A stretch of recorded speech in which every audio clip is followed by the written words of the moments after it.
Pababa na kami. Bye, Big Buddha.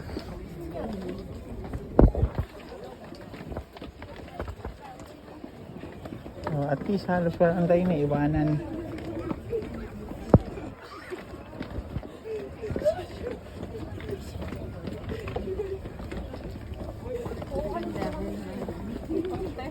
Pwede na tayo hindi bumalik sa Hong Kong. Isa picture. Picture pala.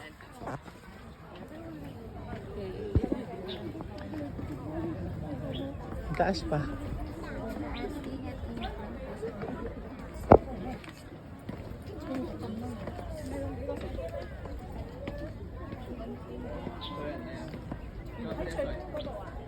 Sana naman po may kami.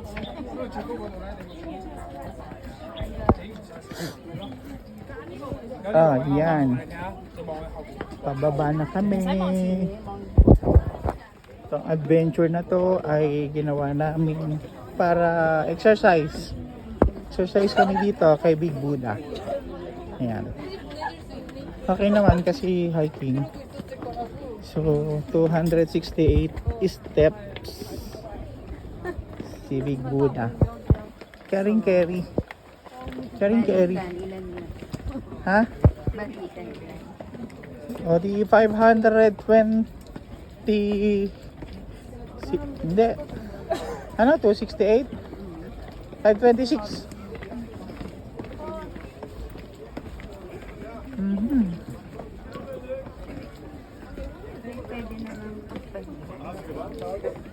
536 pala. 536 steps. Madali na yung pababa. Basic eh. Maganda ang tuhod namin eh. Nakainom kami ng gamot eh. Yan. O lumalaban yung gamot. Pagdating ng Pilipinas, bawal na maggamot. Naturukan pala.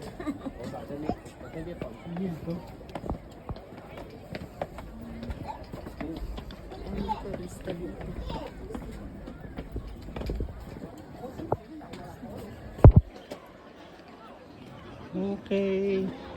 Ayos walang pahinga. Caring carry walang pahinga. Kanina parang daing pahinga.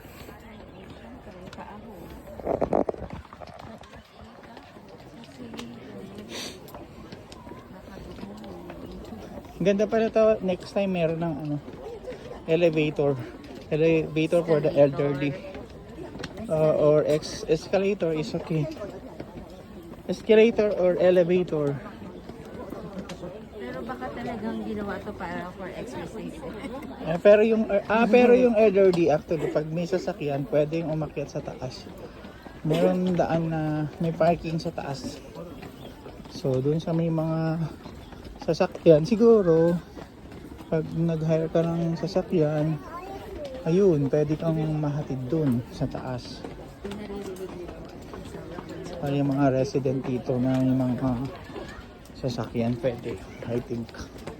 Kasi may parking, may daan eh.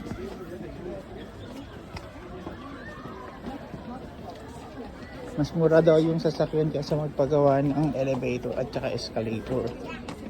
Pwede naman pala to mag-umpisang mag-travel. Nandito kami kaninang 1:30. So 3. Hindi pala 1:13. Siguro mga 1 lang, no? Kalimutan ko na. 11 tayo na sa mall.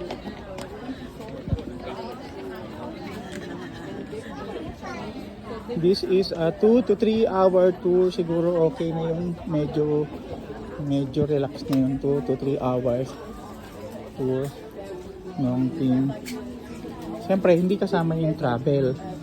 Yung dito lang, stay kayo ng 2 to 3 hour. Maganda na yun. Matatapos nyo na siya.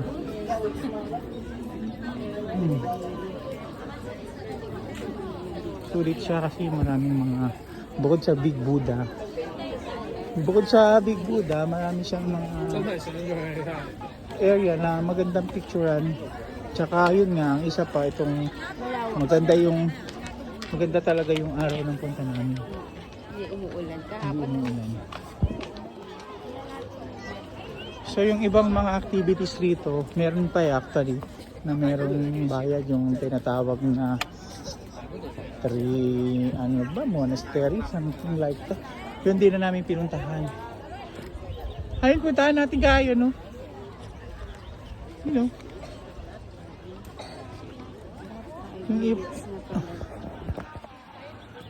Meron pa dun eh, pwede pa namin puntahan. So, tingnan natin. Ang pwede nga. Picture lang kita. Ang dami ko nang pang-post sa YouTube nito. So, sige ha, like and follow. To kung gusto niyo ng mga travel, Kuya Edwin. yung mga tips. Tsaka, ayun. Ako papangalaan ako sa Google. Huwag niyo pa kalimutan, The Poorest Traveler Ikong TV. Papalitan ko na pala ulit yun. Ikong TV na. Ikong TV. Ito pala mga lahat. Ayun, meron pa dun, oh. Ayun, so, pwede siguro ikutan natin sandali. Kasi sa totoo lang, parang prepared kami na paggabi na kami uuwi. So, yun pala is kaya pala to ng mga 3-hour tour. So, half day tour is enough para dito. Half day tour is enough. So, meron pa kayong pwedeng ibang puntahan bukod dito. Ayan. Ano kaya itong mga nasa baso na ito? Mga halaman ba yan? Yung mga nasa Oo, ano. Siguro mga seeds yan, mga seeds. Oh, ayan, mga seeds. Oo nga, meron na sa baso. Parang test. Oh, malawak din siya kaya sulit tong Lantau Islands. Ngongping pa lang, Ngongping. Ngongping Islands. Ngongping Islands. Ano to? What is this? Big Buddha Ngongping. Oh, maganda rin siya. Ano lang pala, parang di ko alam kung ano to, pero siguro display lang din. Pag gabi siguro may mga ilaw to, maganda to sa gabi. Maganda to sa gabi. Siguro part siya ng kanilang culture, part ng religion. I don't know. Pero yun. Oh. Yun ang ganda. Dito na lang siguro tayo. So tignan lang natin sandali ito. Kasi sulit to sa exercise na ginawa namin. Nice ba exercise natin ngayon? Very good. Very good. Travel and exercise. Pauline Monastery. Grand Hall of 10,000 Buddhas. Yan, mayroon palang Pauline Monasteries. So, sa iba na lang tayo kasi we're not, hindi kami ganang interesado dyan. Kaya siguro is pabalik na kami. Para kung meron pa kaming pwedeng puntahan, isusulit na namin yung aming biyahe dito. So don't forget to like and subscribe. Ano, The Poorest Traveler. Ang haba ng video ko, grabe. Ang gulo